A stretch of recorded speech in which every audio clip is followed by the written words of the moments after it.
குடும்பத்தில் அதாவது நிறைய உறவுகள் இருக்கின்றன. ஒரு வீட்டில் சாதாரணமாக பார்த்தோம்னா மாமனார் மாமியார், அடுத்து நாத்தனார் கல்யாணம் ஆனது ஆகாது, கொழுந்தனார் கல்யாணம் ஆனவர் ஆகாது, அப்புறம் கணவன் மனைவி பிள்ளைகள், இவர்கள் எல்லாருக்கும் ஒருத்தர் ஒருத்தர் நிறைய அன்பு பாசம் பொழிந்து கொண்டாலும் ஒரு அன்றுக்கரங்களோ ஒரு வருத்தமோ ஒரு வேதனை ஒரு எலிமிட்டி டெவலப் ஆகிட்டே இருக்கும். இவங்க எல்லாத்தையும் வாழ்க்கை கல்வி நடத்திட்டு இருக்க முடியாது. இந்த மாதிரி காலகட்டத்தில் என்ன செய்யணும்னா, இந்த ஒரு திரைப்படம் வந்திருக்கு தலைவன் தலைவன், யார் நித்யா மேனனும் நம்ம விஜய் சேதுபதி, மக்கள் செல்வன் விஜய் சேதுபதி பண்ணியிருக்காங்க. ஆமாம், இந்த படத்துக்கு மெதுவாக அழைச்சிட்டு குடும்பத்தெல்லாம் அழைச்சிக்கிட்டு சேர்த்து வாங்க போச்சு வாங்கத்த ஒரு படத்தை பார்த்து அதெல்லாம் முடியாது அப்படின்னு வாங்கத்தை போய் பார்த்தீங்கன்னா இவர்கள் யார் யாருனால என்ன நன்மை என்ன தீமை, யார் யார் எதை எதை உணர வேண்டும், அதனால குடும்பம் எப்படி குடிச்சு வரப்போகுது அல்லது மகிழ்ச்சியாக இருக்கு, இதை அவர்கள் உணர்வதற்கு உட்கார்ந்து பாடம் எடுத்து இங்கே வாங்க நீ அது பண்ணுறது சரியில்லை இது பண்ணுறது சரியில்லைன்னு மாமியாரோ மருமகளோ சொல்லக்கூடிய அவசியமே இல்லை. போய் பார்த்துட்டாலே ஒரு மிகப்பெரிய மாற்றத்தை ஏற்படுத்தக்கூடும். ஆமாம், அதில் டிவி சீரியல் பார்த்தா பாதி பேர் அடுப்பங்கல்ல இருப்பாங்க, பாதி பேர் பாத்ரூமில் இருப்பாங்க, மீதி பேர் பூஜையில் இருப்பாங்க, மீதி பிள்ளை கூட விளாண்டுட்டு இருப்பாங்க, பண்ணுவாங்க, லேசு பார்ப்பாங்க. இது கவனங்கள் சிதறிவிடும்.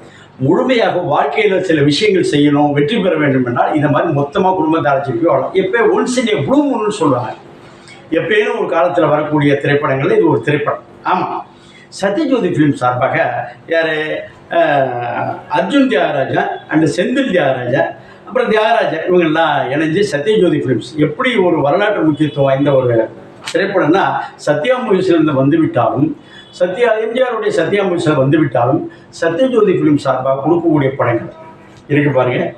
அது அந்த காலத்திலேருந்து வரிசையாக எதுவுமே ஃபெயிலியர் ஆகிறதில்ல. கொடுக்கப்பட்ட படம் தெளிவாக நல்ல கதையை தேர்வு பண்ணி, கதைக்கென்று ஒரு லாக்காக நிறைய இடத்துல இல்லை என்றாலும் தேவர் ஃபிலிம்ஸ் வச்சுருந்தாங்க, சத்யா மூவிஸ் இந்த மாதிரி இதுலேயும் வச்சு உட்காந்து ஆழ்ந்து அலசி பேப்பரில் உள்ளதை ரெடி பண்ணிட்டு அப்போ கொண்டு போகக்கூடிய நிறுவனங்களில் இந்த சத்யஜோதி ஃபிலிம்ஸ் ஒரு முக்கியமான ஒரு இடத்த வகிக்குது. இதில் என்னாச்சுன்னா, இந்த கதை என்னங்க, அது ஒரு காதலிச்சு என்பதை விட ஒரு அரேஞ்சு மேரேஜில் பெண் பார்க்க போனதுலேருந்து அந்த பெண்ணும் பையனும் காதலிச்சு அந்த கல்யாணம் வரையும் ரொம்ப இன்வால்மெண்ட்டாக போய் அந்த காதலிக்கிறதுக்கும் அந்த கல்யாணத்துக்கும் அந்த நிச்சயதார்த்தத்துக்கும் அல்லது பெண் பார்க்கறது இடையில உள்ளது ஒரு அற்புதமான ஒரு அமைப்பாக கொடுத்து இது எல்லா வீட்லேயும் எல்லா இடத்துலையும் நடக்கக்கூடிய மேட்டரை நம்ம கண்முன்னே நிறைய இடங்களில் என்ன பண்ணுவோம், ஜன்னல் வழியாக பார்க்குறது மாதிரி சொல்லுவோம். அந்த தெருவில் போகிறது என்னான்னு இந்த படத்தில் என்ன ஆகுதுன்னா, வீட்டுக்குள்ளே இருந்து வீட்டுக்கு வெளியே இருந்து அந்த ஜன்னலால் எட்டி பார்க்குற மாதிரி ஒரு கதை. ஆமாங்க, நம்ம வீட்டில் நடக்கிறத திருப்பி இவரெல்லாம் புத்தி சொல்லணும் அறிவுரை சொல்லணும்னு அவசியம் இல்லை. நேரடியாக அழைச்சி குடும்பத்தோடு போய் அழைச்சிட்டு போய் தேட்டரில் உட்காந்துட்டு எல்லாம் வரிசையாக ஒரு பக்கம் அந்த பாப்கார்ன் மேட்டெல்லாம் வாங்கி உட்கார வச்சுவிட்டு இந்த படத்தை பார்த்தோம்னா, இப்போ இருக்கக்கூடிய சென்னையில் இருக்கக்கூடிய அதாவது குடும்ப நல வழக்கு நீதிமன்றங்கள் என்பது எல்லா மாவட்டத்தையும் ஒன்று இருந்தாலும் சென்னையில் மட்டும் என்ன 10-11 குடும்ப நல்ல நீதிமன்றங்கள் இருக்கின்றன. இந்த திரைப்படத்தை பார்த்தா விவகாரத்து வராது, குடும்ப சண்டை வராது, யாராருக்கு என்னென்ன ரெஸ்பான்சிபிலிட்டி, யாராருக்கு என்னென்ன உயரம் நீளம் அகலம், இது உறவுக்கு எப்படி நம்ம உறுதுணையாக இருக்கணும்னு தெளிவாக சொல்கிறாங்க. யோகி பாபு வழக்கமாக கிட்டத்தட்ட 20 நாள் வச்சு வேலை செஞ்சுருக்காங்க.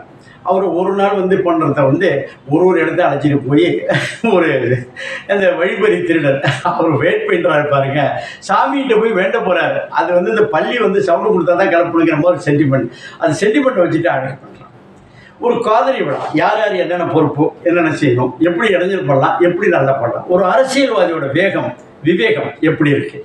அப்போ குடும்பம் தான் சொல்கிறோமே, மாமனார் என்ன பெண்ணோட அப்பா, இவங்க என்ன செய்கிறாங்க, பெண்ணோட அம்மா என்ன செய்கிறாங்க, இந்த பெண்ணோட அம்மா எப்படி குடிச்சவரை அடிக்கிறது, அதே மாதிரி பெண்ணோட அப்பாவும் அம்மா இன்னொரு மாப்பிள்ளையோட அப்பாவும் பையனோட அப்பாவும் இந்த குடும்பத்தை கன்ஸ்ட்ரக்ட் பண்ணுவதற்கு என்னென்ன மாதிரியான விட்டு கொடுத்து அணைச்சி போகிறாங்கிறது ஒரு நல்ல பாடமாகவும், அவர்களின் பவித்திரம் அவர்களுடைய பொறுப்பு தன்மையை தெளிவாக சொல்லியிருக்கு. இப்போ கதை சொல்லியாச்சு. இப்போ என்ன சரவணன் அதில் என்ன மாமனாராக நடிக்கிறார். அது மாதிரி பார்த்தா ஆர்கே சுரேஷ் மச்சான், அதே விரும்மாண்டி தானே. அடுத்தவரை பார்த்தீங்கன்னா காளி வெங்கட் சித்தப்பா கேரக்டரில் பண்ணுறாரு. சித்தப்பா கேரக்டரில் அவர் ஒரு யதார்த்தமான நடிகர் இந்த காது குத்திக்கு அந்த பிறந்தநாளுக்காக வரும்பொழுது அது பண்ணுறாரு. இதில் என்னாச்சுன்னா, தீபா சங்கர் மாமியாரை மாமியார் தாங்க கண்ணில் கொண்டு நிறுத்தி அடிச்சு பரட்டுறாங்க. இதில் அருள்தாஸ் ஸ்டேஷனுடைய போலீஸ் இன்ஸ்பெக்டர் பட்டு வேஷ்டி பட்டு சட்டையில் இருக்கிறார். இன்ஸ்பெக்டர் ரெஸ்பான்சர். ஏன் அது படத்தை போய் பார்க்கணும், இங்கேனே சொல்ல முடியாதுல்ல.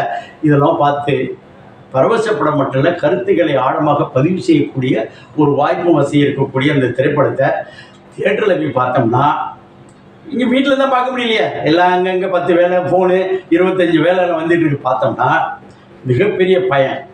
படத்தோடு ஓடுறது ஒரு பக்கம் இருந்தாலும் இது எல்லாருக்கும் ஒரு வாழ்க்கை கேள்வி. திருக்குறள் என்பது ஒன் சின்னவே தான் வரும்.